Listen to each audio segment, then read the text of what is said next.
কসম খোদার, আল্লাহর রসুলের কথাই সত্য হবে। তুমি চোখের পানি ঝরাইতে ঝরাইতে ঝরাইতে ঝরাইতে ঝরাইতে গালের ভিতরে এতটুকু গর্ত হবে যে দুনিয়ার সবচেয়ে বড় শিপ চালাইতে চাইলে এই গর্তের ভিতরে চালাইতে পারবে। আপনি বলবেন এতটুক গালের ভিতরে এত বড় শিপ আসবে কি করে? তো আমি যুক্তি দিয়া বুঝাইতেছি, হাদিসের শব্দ দিয়া বুঝাইতেছি।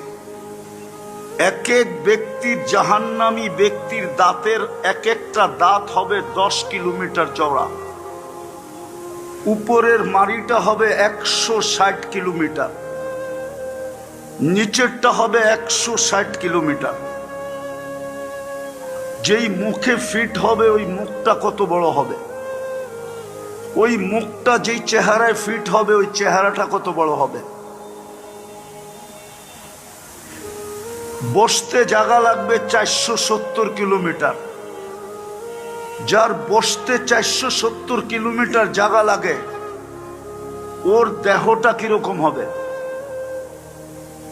ওই পাহাড় আমি 4 বার নিজের চোখে দেখছি। আমি ইয়ামান 4 বার গেছি, 4 বার। ওই পাহাড় আমি নিজের চোখে 4 বার দেখছি। যদি চোখের থেকে প্রজেক্টরে আনা যেত তাহলে রব্বে কাবার কসম আমি আমার চোখের থেকে ওই প্রজেক্টরে আইনা আপনাদেরকে দেখায় দিতাম পাহাড়। আল্লাহর রসুল বলছে জাহান্নামীদের এক একটা রান ওই পাহাড়ের সমান হবে। যেই পাহাড়ের নাম বলে জাবালে বায়দা। গুগলে সার্চ দেন জাবালে বায়দা, চলে আসবে ইয়ামানে। বিদায় কানতে কানতে কানতে কানতে এটাই সত্য।